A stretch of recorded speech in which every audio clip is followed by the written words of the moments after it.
Friends ಏನಂದರೆ night chapati ಇಟ್ಟು ಬಿದ್ದಿರೋ ತೋರಿಸಿದ್ನಲ್ಲ, ಚಪಾತಿ ಮಾಡೋಣ ಅಂತ. ಚಪಾತಿಗೆ ಒಂದು ಪಲ್ಯ ಮಾಡೋಣ ಇವತ್ತು ಸ್ಪೆಷಲಾಗಿ ಏನಾದರೂ ಅಂತ ಅಂದ್ಕೊಂಡಿದ್ದೀನಿ. ಏನು ಮಾಡೋಣ ಅಂತ ಅಂದ್ಕೊಂಡಿದ್ದೀನಿ ಅಂದರೆ, ನಮ್ಮ ನುಗ್ಗೆ ಮರದಲ್ಲಿ ಹೂವು ಆಗಿದೆ, ತುಂಬಾ ಚೆನ್ನಾಗಿರುತ್ತೆ ನುಗ್ಗೆ ಹೂವಿನ ಪಲ್ಯ. ಸೊಪ್ಪಿನ ಪಲ್ಯ ಅಲ್ಲ, ನುಗ್ಗೆ ಹೂವಿನ ಪಲ್ಯ.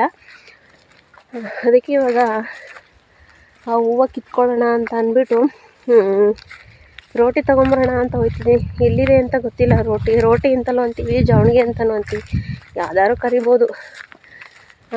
ರೋಟಿ ಜವಣಿಗೆ ಅಂದರೆ ಅದೇ ಬಿದ್ರದ್ದು ಉದ್ದದ್ದು ತೋರಿಸ್ತೀನಿ ತಡೀರಿ. ಅದೆಲ್ಲ ಇದೆ ಅಂತ ಗೊತ್ತಿಲ್ಲ, ನೋಡಬೇಕು. ಇಲ್ಲೇ ಎಲ್ಲರೂ ಹೊಲದೊಳಗೆ ಇರುತ್ತೆ ಏನೋ ಗೊತ್ತಿಲ್ಲ. ಇನ್ನೂ ಆಳುಗಳು ಇಟ್ಕೊಂಬಂದಿಲ್ಲ. ಅತ್ತೆ ಮೇಯಿಸ್ತಾ ಇದ್ದಾರೆ. ಎಲ್ಲಿ ಅಂತ ಹುಡುಕಲಿ ನಾನು.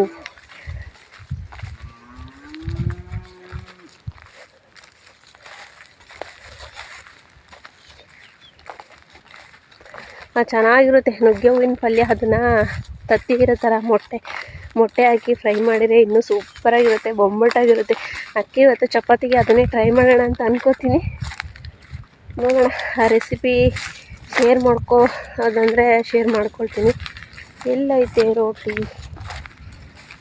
ಮತ್ತೆ ಸೊಪ್ಪು ತಣಿಯೋಕ್ಕೆ ನಾವು ತೊಗೊಂಡೋಗಿತ್ತ. ರೋಟಿ ಹುಡಿಕೊಂಬಂದೆ. ನಮ್ಮ ಗೌರಮ್ಮ ಕೂಗ್ತಾವಳೆ ನೋಡ್ಬಿಟ್ಟು ಇನ್ನಂತ ಕಟ್ಟೋಗ್ಲಿ ಅಂತ. ಇಲ್ಲಿ ಬಂದರೆ ಅಂತೂ ಕಾಲಿಗೆ ಬರೀ ಮುಳ್ಳು ಫ್ರೆಂಡ್ಸ್. ಅಪ್ಪ ದೇವ್ರೆ, ಏನು ಕೂಗ್ತಾ ಇರೋದು ತಾವು? ನೋಡಿ, ಇನ್ನಂತ ಕಟ್ಬಿಟ್ಟು ಹೋಗ್ತೀನಿ. ಇಲ್ಲೇ ಮೇವೈತೆ ನನಗೆ, ಹೆಂಗೈತೆ ಮೇವು ಕಿದ್ಕೊಂಡು ತಿನ್ನಲ್ಲ, ಸುಮ್ಮನೆ ಕೂಗ್ತಾ ಇರ್ತಾಳೆ. ಸುತ್ಕೊಂಬಂದೆ, ಅಲ್ಲೆಲ್ಲ ಹೋಗಿ ಸುತ್ಕೊಂಬಂದೆ. ಅದು ಇಲ್ಲೇ ಐತೆ ರೋಟಿ. ಇದೇ ಫ್ರೆಂಡ್ಸ್ ರೋಟಿ ಅಂದರೆ ಇದೇ ರೋಟಿ ಅಂದರೆ. ಒಂದು ರೌಂಡ್ ಸುತ್ಕೊಂಬಂದೆ ನಾನು. ಅದು ನನ್ನ ಕಣ್ಣಿಗೆ ಕಾಣಿಸೋದೇ ಇಲ್ಲ. ಈ ಕಡೆಯಿಂದ ಹೋಗಿ ಆ ಕಡೆಯಿಂದ ಬರ್ತಾ ಇದೆ, ಕಣ್ಣಿಗೆ ಕಾಣಿಸ್ಕೊಡ್ತು. ನಾವು ಹುಡುಕ್ಬೇಕಾದ್ರೆ ಕಣ್ಣಿಗೆ ಕಾಣಿಸಲ್ಲ. ಇಲ್ಲೇ ಐತೆ, ನಮ್ಮ ಹೊಲದೊಳಗೆ ಐತೆ. ನಾನು ನೋಡಿರಿ ಆ ಕಡೆ ಎಲ್ಲ ಹೋಗಿ ಹುಡ್ಕೊಂಬಿಟ್ಟು ಬಂದೆ. ಇವಾಗ ಹೋಗಿ ನುಗ್ಗೆ ಹೂವು ಕಿತ್ಕೊಳ್ಳೋಣ. ನುಗ್ಗೆ ಹೂವು ಕಿತ್ಕೊಂಡು ಸ್ಪೆಷಲ್ಲಾಗಿ ಒಂದು ರೆಸಿಪಿ ಸಂದಿಗೆ ತುಂಬ ಚೆನ್ನಾಗಿರುತ್ತೆ ನುಗ್ಗೆ ಹೂವಿನ recipe. Drum stick flowers recipe ತುಂಬ ಚೆನ್ನಾಗಿರುತ್ತೆ.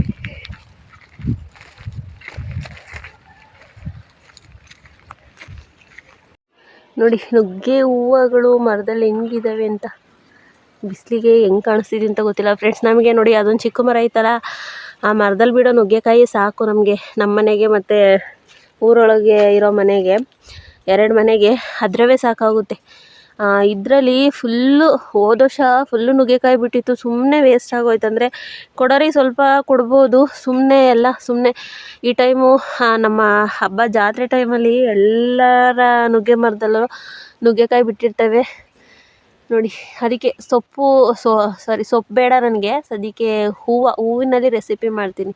ಸ್ವಲ್ಪ ಹೂವು ಕಿತ್ಕೊಂಡು ಬನ್ನಿ ಇವಾಗ.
ಇದರಲ್ಲಿ ನುಗ್ಗೆ ಹೂವು ಇದೆ ಫ್ರೆಂಡ್ಸ್. ಸಾಕು ಇಷ್ಟು.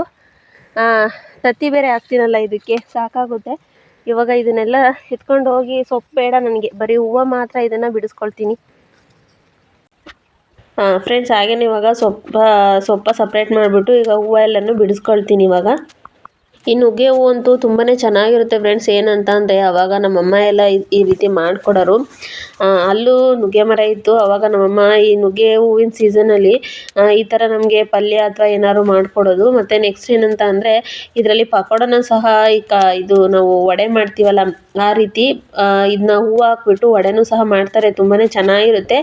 ನೆಕ್ಸ್ಟು ಚಪಾತಿಗೆ ಮತ್ತು ರೊಟ್ಟಿಗೆ ಪಲ್ಯ ಎಗ್ ಮೊಟ್ಟೆ ಹಾಕ್ಬಿಟ್ಟು ಪಲ್ಯನೂ ಮಾಡ್ತಾರೆ. ತುಂಬ ಚೆನ್ನಾಗಿರುತ್ತೆ. ಈ ನುಗ್ಗೆ ಹೂವಿನಲ್ಲಿ ತುಂಬಾ ಹೆಲ್ತ್ ಬೆನಿಫಿಟ್ಸ್ ಇದೆ ಫ್ರೆಂಡ್ಸ್. ಇಷ್ಟು ನುಗ್ಗೆ ಹೂವು ಸಿಕ್ಕಿದೆ. ಅದು ಸೊಪ್ಪಿದೆಯಲ್ಲ ಅದನ್ನ ಮಾಡಿಗೆ ಹಾಕ್ತೀನಿ, ಅದೇನು ವೇಸ್ಟ್ ಆಗಲ್ಲ. ನಾನು ಮಾಡ್ಕೊಂಡು ತಿಂತೇನೆ. ನುಗ್ಗೆ ಹೂವು ಇದನ್ನೆಲ್ಲ ಬಿಡಿಸ್ಕೋಬೇಕು. ಈಗ ಇದಿದೆಯಲ್ಲ ಇವೆಲ್ಲ ಬಿಡಿಸ್ಕೋಬೇಕು. ಹಾಗೆಯೇ ಅವೆಲ್ಲ ಬಿಡಿಸ್ಕೊಂಡಾದ್ಮೇಲೆ ಈಗ ಅದನ್ನು ಸೋಸ್ತಾ ಇದ್ದೀನಿ. ನುಗ್ಗೆ ಹೂವಿನಲ್ಲಿ ಸ್ವಲ್ಪ ಸಣ್ಣ ಸಣ್ಣ ಇವೆಗಳಿರ್ತವೆ, ಅದೆಲ್ಲ ನೋಡಿಬಿಟ್ಟು ಇವಾಗ ಕ್ಲೀನ್ ಮಾಡ್ತಾ ಇದ್ದೀನಿ. ಆಗಲೇ ನುಗ್ಗೆ ಸೊಪ್ಪು ಹಾಕಿದ್ನಲ್ಲ ನೋಡಿ, ನುಗ್ಗೆ ಸೊಪ್ಪು ಎಷ್ಟು ಚೆನ್ನಾಗಿ ತಿಂತಾರೆ ನಮ್ಮನೆ ಕಂದಗಳು. ಇವಾಗ ಹೋಗಿ ಹಸುಗಳು ಇಟ್ಕೊಂಬಂದು ಹಸುಗಳು ಕಟ್ಟಬೇಕು ನೋಡಿ. ಎಣ್ಣೆ ಹಾಕಿದ್ದೀನಿ, ಕಟ್ ಮಾಡಿರೋ ಹಸಿರು ಮೆಣಸಿನ್ಕಾಯಿನ ಹಾಕ್ತಾ ಇದ್ದೀನಿ. ಇವಾಗ ಕಟ್ ಮಾಡಿರೋಂಥ ಈರುಳ್ಳಿನ ಹಾಕ್ತಾ ಇದ್ದೀನಿ.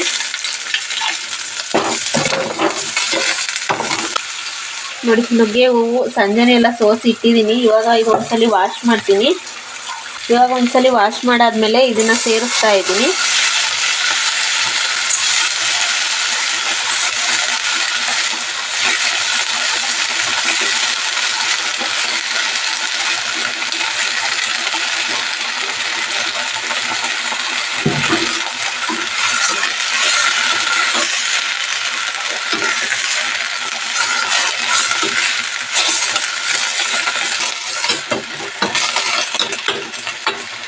ಇದು ನೋಡಿ ಚೆನ್ನಾಗಿ ಫ್ರೈ ಆದಮೇಲೆ ಇದಕ್ಕೆ ಸ್ವಲ್ಪ ನೀರನ್ನ ಸೇರಿಸ್ಬೇಕು. ಮಾಡ್ಬಿಡೋಣ.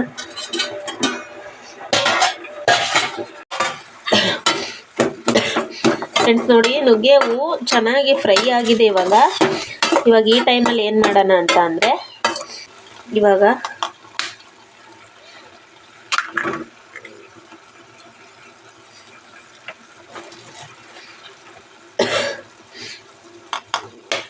ಎರಡು ಮೊಟ್ಟೆ ಹಾಕ್ತಾ ಇದ್ದೀನಿ ನಾನು. ಇವಾಗ ಮೊಟ್ಟೆಗಳು ಹಾಕಿದ್ಮೇಲೆ ಸ್ವಲ್ಪ ಅರಿಶಿನ ಪುಡಿ ಸ್ವಲ್ಪ ಹಾಕಿದ್ದೀನಿ. ಚೆನ್ನಾಗಿ ಫ್ರೈ ಮಾಡಬೇಕು. ಫೈನಲಿ ಇದಕ್ಕೆ ಕೊತ್ತಂಬರಿ ಸೊಪ್ಪು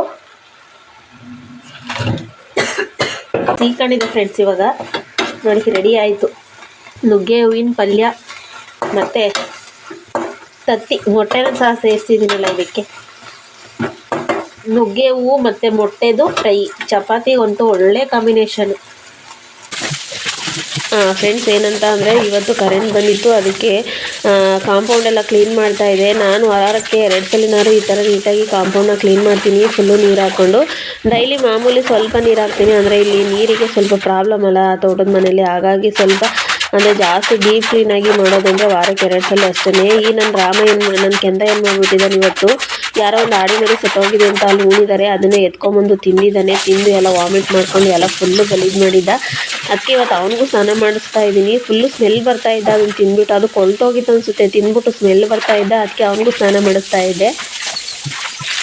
ಮನೆಗೆಲ್ಲ ಆಲ್ಮೋಸ್ಟು ನೀರೆಲ್ಲ ಹಿಡಿದು ಮತ್ತು ಮನೆ ಮುಂದೆ ಕಾಂಪೌಂಡ್ ಎಲ್ಲ ತೊಳೆದ್ಬಿಟ್ಟು ಇವಾಗ ನೀರು ಇನ್ನೂ ಬರ್ತಾಯಿತ್ತು ಫ್ರೆಂಡ್ಸ್. ನೋಡಿ ನಮ್ಮದು ನಿಂಬೆ ಗಿಡ ಇದೆಯಲ್ಲ, ಇಲ್ಲಿಗೆ ಸ್ವಲ್ಪ ನೀರು ಹಾಕಿದ್ದೀನಿ. ಇದು ತುಂಬ ದಿನ ಆಗಿತ್ತು ನೀರು ಬಿಟ್ಟು, ಇದಕ್ಕೆ ತುಂಬ ದಿನ ಆಗಿತ್ತು ನೀರು ಬಿಟ್ಟು. ಅದಕ್ಕೋಸ್ಕರ ಇಲ್ಲಿ ನಿಂಬೆ ಗಿಡಕ್ಕೆ ಹಾಕಿದ್ದೀನಿ. ನೋಡೋಣ ಕರೆಂಟ್ ಇನ್ನೇನು ಹೋಗ್ಬೋದು.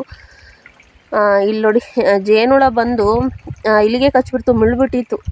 ಕಣ್ಣು ಬಿಡೋದಕ್ಕೆ ಆಗ್ತಾಯಿಲ್ಲ, ಅಷ್ಟು ನೋವಾಗ್ತೈತೆ. ನಮ್ಮ ಮನೆಯವ್ರಿಗೆ ಹೇಳಿ ಸಾಕಾಯಿತು ಜೇನು ಬಿಚ್ಚಿ ಅಂತ. ಅವ್ರು ಬಿಚ್ಚೇ ಇಲ್ಲ. ಹುಳ ಬಂದು ಇಲ್ಲಿಗೆ ಕಚ್ಬಿಡ್ತು ಕಣ್ಣಿನ ಹತ್ರ. ಫ್ರೆಂಡ್ಸ್ ಏನಂದ್ರೆ ಇವತ್ತು ನಮ್ಮ ಆಡುಗಳಿಗೆ ಇವತ್ತು ಒಣುಲ್ಲೇ ಗತಿ. ನಮ್ಮ ಅತ್ತೆ ಇವತ್ತು ಈ ಕಡೆ ಆಡು ಮೇಯ್ಸೋದಕ್ಕೆ ಬಂದಿಲ್ಲ. ಅತ್ತೆ ಬಂದಿದ್ರೆ ಇವತ್ತು ನಾನು ಆಡು ಮೇಯ್ಸೋದಕ್ಕೆ ಹೋಗಿವೆ. ನೋಡಿ ಇವತ್ತು ಒಣುಲ್ ಹಾಕಿದ್ದೀನಿ ಮನೆ ಹತ್ರ. ಒಣುಲ್ ತಿಂತಾ ಇದೆ. ಬೆಳಗ್ಗೆ ಒಂದು ಜೇನುಳ ಇಲ್ಲಿ ಕಚ್ಬಿಟ್ಟು ಕಣ್ಣೇ ಊದ್ಕೊಂಡ್ಬಿಟ್ಟಿದೆ ಈ ಸೈಡು. ಜೇನುಳ ಸವಾಸನೇ ಅಲ್ಲ ಫ್ರೆಂಡ್ಸ್. ಹೆಂಗೆ ಅಲ್ಲೇ ಮುಳ್ಳು ಚುಚ್ಚಿಬಿಟ್ಟಿತ್ತು. ಇವಾಗ ಹಸುಗಳನ್ನ ಇನ್ನೊಂತ ಕಟ್ಬರೋಣ ಅಂತ ಹೋಗ್ತಾ ಇದ್ದೀನಿ. ಬಂದು ಸಾಂಬಾರು ಮಾಡಬೇಕು ಫ್ರೆಂಡ್ಸ್. ಏನಂದರೆ ನೈಟ್ ಆಯ್ತಂದರೆ ಸಾಂಬಾರೇ ಮಾಡೋದಕ್ಕೆ ಇದು ಮಾಡ್ತೀನಿ. ಚಪಾತಿ ಈ ಥರ ಏನಾದ್ರು ತಿಂಡಿ ಮಾಡ್ತಾ ಇರ್ತೀನಿ ನೈಟ್ ಟೈಮು. ಕಣ್ಣು ಫುಲ್ ಮುಚ್ಕೊಂಡಂಗೆ ಆಗುತ್ತೆ ನೋಡಿ, ಹೆಂಗೆ ಮುಚ್ಕೊಂಡಿದೆ. ಇದು ಬಂದು ಒಳಂಗ್ಬಿಟ್ಟು ಇದು ಫುಲ್ ಮುಚ್ಕೊಂಡೋಗ್ಬಿಟ್ಟು ಹಂಗಾಗಿದೆ. ನೋವು ಪಟ ಪಟ ಪಟ ಪಟ ಅಂತ ಇರ್ತೈತೆ. ಮುಳ್ಳಿಲ್ಲೇ ಬಿಟ್ಬಿಟ್ಟಿತ್ತು. ನಮ್ಮ ದೊಡ್ಡಸು ಎಲ್ಲೈತೆ ಬೆಳಗ್ಗೆಯಿಂದ ಅದ್ರ ಹತ್ರಕ್ಕೆ ಹೋಗಲಿಲ್ಲ. ನಾನೇ ಕಾಣಿಸ್ತಿದ್ದೀನಿ ಏನೋ ಗೊತ್ತಿಲ್ಲ, ಬಿಸಿಲಿಗೆ ಅಷ್ಟು ಬಿಸಿಲು ಹೊಡಿತಾ ಇದೆ. ಎಲ್ಲ ಅವಳೆ ಅಂತ ಗೊತ್ತಿಲ್ಲ. ಬೆಳಗ್ಗೆಯಿಂದ ಒನ್ ಟೈಮು ನಮ್ಮ ಹೊಸ್ತಿಂತಕ್ಕೆ ಹೋಗಿಲ್ಲ ಫ್ರೆಂಡ್ಸ್. ಬೆಳಗ್ಗೆ ಹಸ್ಬೆಂಡ್ ಕಟ್ಟಿದ್ದು, ಹೋಗೇ ಇಲ್ಲ ಅವಳ ಹತ್ರಕ್ಕೆ. ಎಲ್ಲಿದ್ದಾಳೆ ಅಂತಲೂ ಗೊತ್ತಿಲ್ಲ. ಬೆಳಗ್ಗೆ ತಿಂಡಿ ಬಂದು ದೋಸೆ ಮಾಡಿದೆ ಫ್ರೆಂಡ್ಸ್. ಇವಾಗ ಏನಾದರೂ ಮಾಡಬೇಕು. ಇವಾಗ ಸಾಂಬಾರು ರೆಡಿ ಮಾಡಬೇಕು. ಹೋಗ್ಬಿಟ್ಟು ಸೊಪ್ಪಿದೆ, ತರಕಾರಿ ಇದೆ. ಕಣ್ಣು ಬಿಡೋದಕ್ಕೆ ಆಗ್ತಾಯಿಲ್ಲ. ಈ ಕಡೆ ಹಂಗೆ ಮುಚ್ಕೊಳ್ತೈತೆ. ಎಲ್ಲಿದ್ದಾಳೆ? ಎಲ್ಲಿ ಕಟ್ಟಿದ್ದಾರೆ? ಓಹೋ, ಅಲ್ಲಿದೆಯೋ? ಕೂಗೇ ಇಲ್ವಲ್ಲ ಮತ್ತೆ. ಬೆಳಗ್ಗೆ ನಮ್ಮ ಅತ್ತೆ ನೋಡಿ ಹಾಡು ಮೇಯ್ಸೋದಕ್ಕೆ ಬಂದರೆ, ನಮ್ಮ ಅತ್ತೆಗೆಲ್ಲ ಹಾಡು ಮೇಯಿಸ್ತಾ ಇರುತ್ತಲ್ಲ, ಹಸುನು ಹಾಗೆ ಇನ್ನೊಂದು ಕಟ್ತಾ ಇರುತ್ತೆ. ನಾನು ನೋಡಿ ಹುಟ್ಟು ಸೋಂಬೇರಿ, ಇವತ್ತು ಬಂದೇ ಇಲ್ಲ. ಇಷ್ಟರೊಳಗೆ ನಮ್ಮ ಅತ್ತೆ ಇದ್ದಿದ್ರೆ ಒಂದು 2-3 ತಕ್ಕೆ ಗುಟ್ಟು ಹಾಕೋದು. ನೋಡಿ ಅಲ್ಲಿದ್ದಾಳೆ, ಕಾಣಿಸ್ತಿದ್ದಾಳೆ, ಅಲ್ಲಿದ್ದಾಳೆ. ಸಿಟ್ಟು ಬಂದಿರುತ್ತೆ ಈಗ. ನಮ್ಮ ಅತ್ತೆ ಬಂದಿದ್ರೆ ಏನೋ ಒಂಥರ ಚೆನ್ನಾಗಿರೋದು. ಸಂಜೆವರೆಗೂ ನಮ್ಮ ಅತ್ತೆ ಜೊತೆ ಹಾಡು ಮೇಯಿಸ್ಕೊಂಡು ಟೈಮ್ ಪಾಸ್ ಮಾಡ್ಕೊಂಡು ಆರಾಮಾಗಿರ್ಬೋದಿತ್ತು. ಇವತ್ತು ಬೋರ್ ಆಗ್ತಾ ಇದೆ. ಬಾಯ್ಲಿ ಕಮ್ಮಿ ಬಾಯ್ಲಿ. ಅದೇನೋ ಕಾಣಿಸ್ತಾ ಇದೆಯಲ್ಲ ಕ್ಯಾಮ್ರಾದಲ್ಲಿ. ನಾನಂತೂ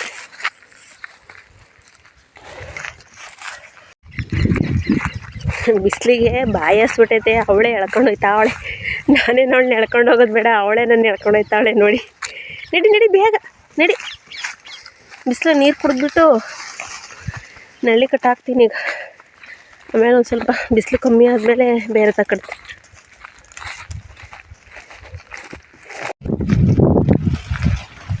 ನೀರವ ಏನೋ ಗೊತ್ತಿಲ್ಲ ಟ್ಯಾಂಕಿಲಿ. ಇಲ್ವಾ? ಇದಾವೆ, ಕುಡಿ ಎಡಕ್ತದೆ.